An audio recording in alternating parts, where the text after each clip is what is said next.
Hello, আজকে একদম দোকানের মতন ঘরোয়া পদ্ধতিতে সুন্দর আলুর মুচমুচে চপ তোমাদের সাথে শেয়ার করব। এর আগেও আমি অনেক মিষ্টি সিঙ্গারা, ঝাল সিঙ্গারার রেসিপি তোমাদের সাথে আমি শেয়ার করেছি। তোমরা অনেক ভালোবাসা দিয়েছো, অনেক সাপোর্ট করেছো আমাকে।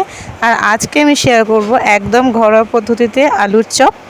চপ বানানোর জন্য প্রথমে আমি একটা মশলা বানিয়ে নেব, চলো দেখে নিই। একটা প্লেটে আমি নিয়েছি 3খানা শুকনো লঙ্কা, 1 চামচ ধনে আর 1 চামচ জিরে।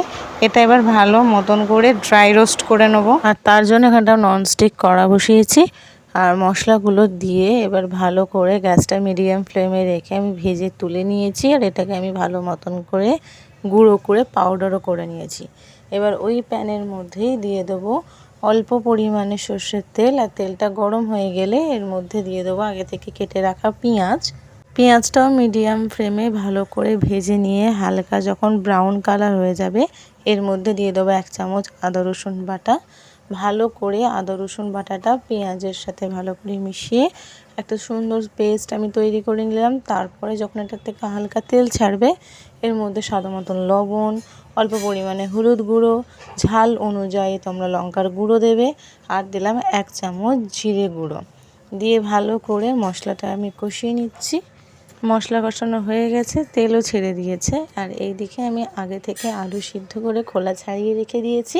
এবার একটা একটা করে আলু হাতের সাহায্যে ভালো করে ম্যাশ করে নিয়ে ওই মশলার মধ্যে দিয়ে আর উপর থেকে আগে যে মশলাটা করে রেখেছিলাম ওটা দিয়ে ভালো করে একদম লো ফ্লেমে ভালো করে মিশিয়ে আমি একটু সুন্দর পুর তৈরি করে নিয়েছি। আর এটা আমাদের আলু চপের পুর একদম রেডি।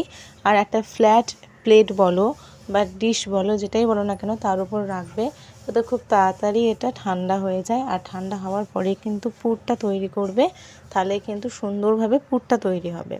আর এদিকে একটা বাটির মধ্যে আমি পরিমাণ মতন বেসন নিয়েছি স্বাদ মতন লবণ, 1 চামচ হলুদ গুঁড়ো, 1 চামচ লাল লঙ্কার গুঁড়ো, আর নিয়েছি এখানে 1 চামচের মতন গোলমরিচের গুঁড়ো। ওই শুকনো উপকরণগুলো খুব ভালো মতন করে হাতের সাহায্যে ভালো করে মিশিয়ে নিচ্ছি। আর একসাথে অনেকটা জল দিয়ে দেবে না, তাহলে পাতলা হয়ে যেতে পারে। অল্প অল্প করে জল দিয়ে ভালো করে আমি হাত দিয়ে মাখছি। তোমরা চাইলে হ্যান্ড উইক্স বা যে কোনো ব্যাটারের সাহায্যে তোমরা এটা ভালো করে ফেটিয়ে নিতে পারো। এবার অল্প অল্প করে জল দিয়ে আমি কিন্তু ব্যাটারটা তৈরি করে নিয়েছি। আর কতটা ঘন করেছি ব্যাটারটা তোমরা কিন্তু দেখেই বুঝতে পারছো।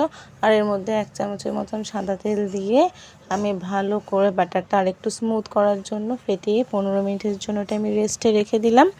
এবার এই দিকে যে পুরটা তৈরি করেছিলাম সেটা আমি গোল গোল করে ভাগ করে নিয়েছি আর হাতের সাহায্যে চ্যাপটা করে নিয়েছি চপের শেপ দেওয়ার জন্য।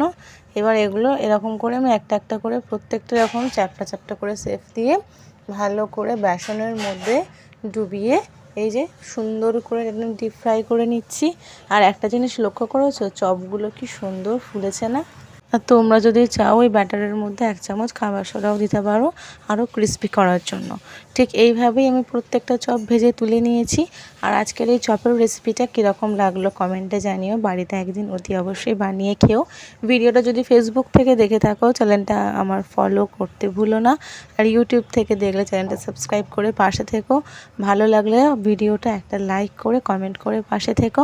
এরকম সুন্দর সুন্দর নিত্য স্বাদের রেসিপি পেতে আমার চ্যানেলটা কিন্তু সাবস্ক্রাইব আর ফলো করে পাশে থেকো। দেখা হবে নেক্সট ভিডিওয়ে।